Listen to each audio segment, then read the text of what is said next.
جس کے بعد وہ انہیں اپنے ساتھ لے جانے کے لیے واپس آئیں گے۔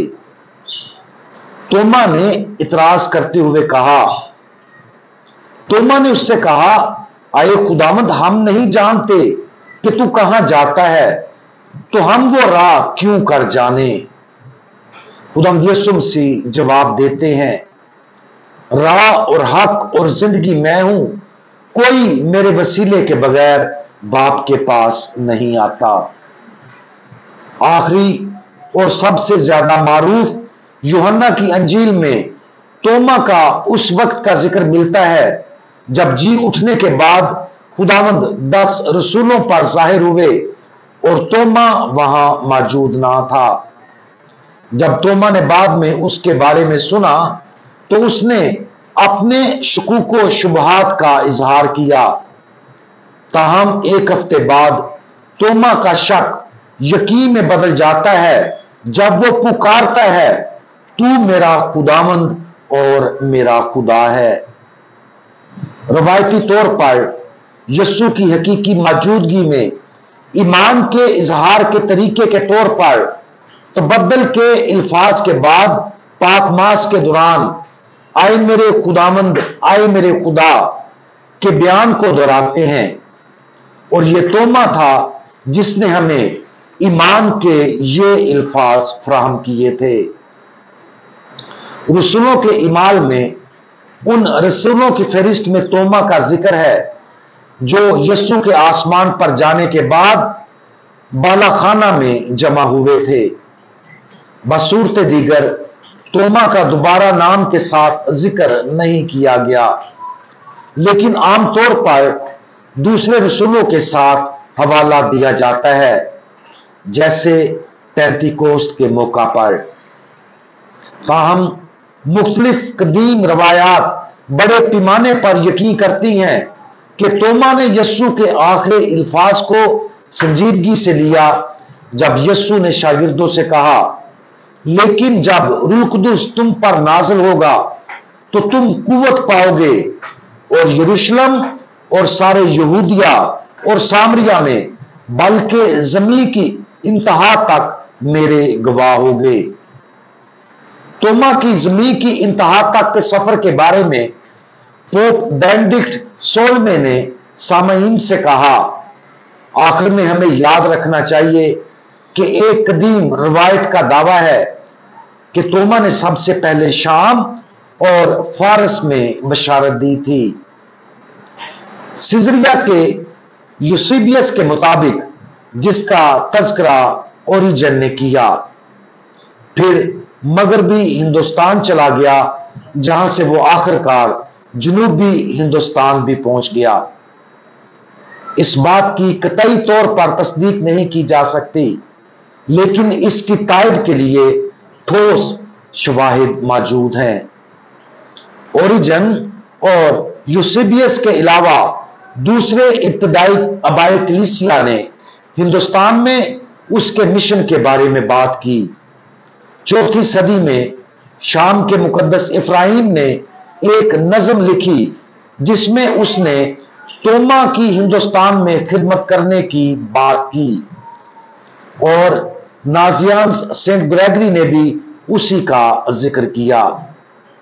بعد ازاں 4 صدی میں میلان کے مقدس ایمبروز نے ہندوستان میں توما کے مشنری کام کے بارے میں بات کی، اور 6 صدی کے آخر میں ٹورس کے بشپ گریگری نے ریکارڈ کیا کہ مقدس توما رسول کو ہندوستان میں شہید کیا گیا تھا، اور ان کی باقیات کو ایڈیسا، شام، جدید دور کا ترکی وہاں واپس لایا گیا تھا۔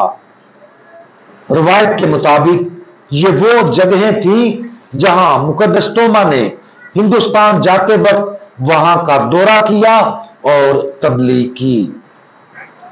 سب سے معتبر روایات کے مطابق توما سن 52 کے لگ بھگ ہندوستان آیا۔ اس نے جنوب مغربی ہندوستان کے مالابار ساحل کے ساتھ ساتھ دکن کی سطح مرتفع میں شمال میں بھی تبلیغ کی۔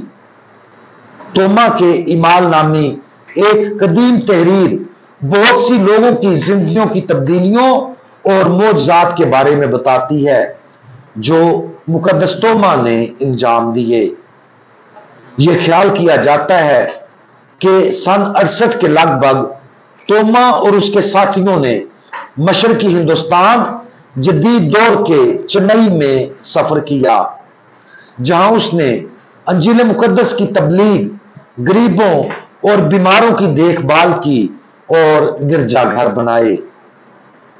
روایت مزید کہتی ہے کہ توما نے بادشاہوں اور ان کے خاندانوں کو تبدیل کرنے کے لیے کام کیا تاکہ لوگوں کو تبدیل کرنے کے لیے ان کی حمایت حاصل کی جا سکے۔ چنئی میں ایک پہاڑی ہے جسے سینٹ تھامس ہل کہا جاتا ہے، جسے ان کی شہادت کا مقام سمجھا جاتا ہے۔ ایک روایت ہے کہ سن 72 کے لگ بھگ اس پہاڑی پر نماز پڑھتے ہوئے بادشاہ کے حکم سے تلوار کے ذریعے پیچھے سے وار کر کے مقدس توما کو شہید کر دیا گیا تھا، کیونکہ بادشاہ کو غصہ تھا کہ مقدس توما نے اس کی بیوی اور دیگر رشتہ داروں کو مسیحیت مذہب قبول کروایا تھا۔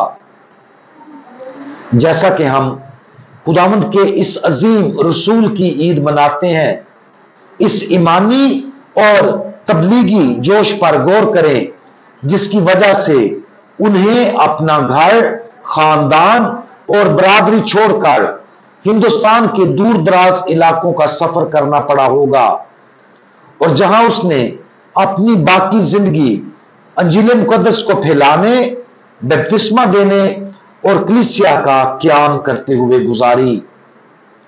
اگرچہ وہ پہلے پہل شکوک و شبہات سے نبرد آزما تھا، لیکن اس کے شکوک کو مسیح نے یقین میں تبدیل کر دیا۔ پینتیکوسٹ پر روح القدس سے معمور ہونے کے بعد مقدس توما نے کبھی پیچھے مڑ کر نہیں دیکھا۔ جب ہم اس کی زندگی پر غور کریں تو ان طریقوں پر غور کریں جو ہم اس سے سیکھ سکتے ہیں۔ اگر ہم شکوک و شبہات کے ساتھ جدوجہد کرتے ہیں تو جان لیں کہ روح القدس ان شکوک و شبہات کو تبدیل کر سکتا ہے اور ہمیں مقدس توما کی طرح جوش اور عزم کی گہرائی سے بھر سکتا ہے۔ ہم دعا مانگیں۔ مقدس توما رسول، آپ خداوند یسوع مسیح کے وفادار پیروکار بن گئے۔ اگرچہ آپ نے شک کے وقت جدوجہد کی، لیکن اس جدوجہد نے آپ کو ایک نئے آدمی میں تبدیل کر دیا۔ برائے کرم ہمارے لیے دعا کریں کہ ہماری ہر جدوجہد اور کمزوری کو ختم اور تبدیل کر دیا جائے، تاکہ خدا ہمیں اپنی پاک اور کامل مرضی کو پورا کرنے کے لیے استعمال کرے۔ مقدس توما رسول ہمارے لیے دعا کریں۔ آپ سب کو مقدس توما رسول کی عید بہت بہت مبارک ہو۔ خداوند یسوع مسیح ہمارا بھروسہ آپ پر ہے، آمین۔